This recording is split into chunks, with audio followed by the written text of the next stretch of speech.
to be whatever you do with an embryo, it grows, doesn't it? You don't, yeah. That will. Perhaps I don't mean embryonic. That sounds too organic. No, it's got to be a word more suggestive of mechanical lifting out than the development of an embryo. Because I don't think this develops. I don't think it can, in itself, develop into the later Yeats. Certain images, certain rhyme words, with focusing on words like bone and stone, are clearly something that Yeats's inner ear holds for later use. But I do think that it is, as it stands, a most dismal piece of work. Well, is it then? You see, I would say that this is a poem that's in some relation, some significant relation, not necessarily forward. We could agree that among school children is somewhere here, but backward, a relation back to the sorrow of love, to words like weary. Maybe in your reading of this as dismal, that we should then return to a word like weary in the sorrow of love and see that it is tainted somehow.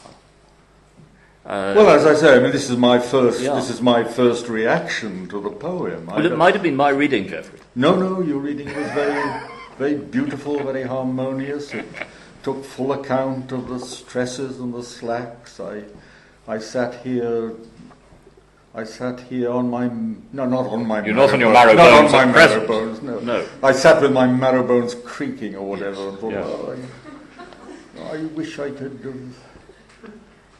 Now, one could, of course, become dreadfully solemn about a poem like this, and hold forth at great length about its negotiation, if that's the word.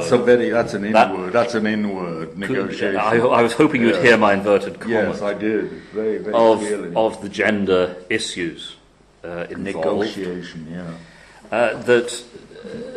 Bear that in mind if you're sitting your finals in a couple of weeks. Negotiation, Neither negotiate nor renegotiate, if possible. Yeah, that's right. But I'm interested in the poem in a way because it does go on so long, and it manages to avoid so many tricky areas. That's to say, there is a social awkwardness, shall I say? Yes, awkwardness about what this poem tries to provide with a smooth covering. The awkwardness is to do with the male poet feeling simultaneous attraction to both you and your friend, and having somehow to align this decorously with talk of poetry. And the middle ground here is this notion, this concept, labour. Eliot does it much better in Portrait of a Lady.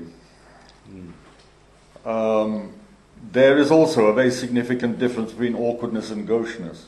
You want it to be awkwardness, I want it to be gaucheness. Or you could turn on me again and say, Yeats is writing a deliberately awkward poem about gaucheness, and we could go on for spinning that for the length of a seminar.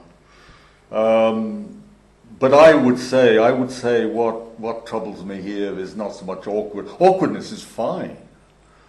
I mean, we're all awkward. Awkwardness is part of the existential condition, which can be immensely productive. Awkwardness is productive. Gaucheness is sterile. And I think this poem is sort of gauche and sterile, not awkward and productive. But this is the first time I've read it, or had it read. First time I've had it read. This is Hill at his viva. Though at my Viva, chaired by J.R.R. Tolkien, I'll have you know.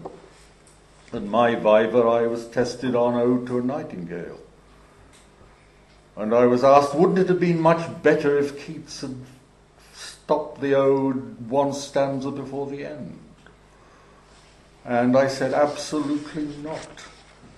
That the final stanza is utterly, utterly, utterly necessary for the strength of that poem. But yeah, I mean, yeah, I'm doing a kind of Viva on this. I just hope that just hope that I will dazzle you with superficialities. We must be winding up this particular conversation, I think. And I think I'm fascinated by the gauche and awkward distinction. And I shan't be launching a last-ditch defence of politics, by the way, in case anyone's wondering. Merely to say that there is proof at least that the old man can be as gauche as the young. Yes. I take it you see it that way. Yes, I do see it that way, and I would point out that I have now outlived Yeats. Yeah.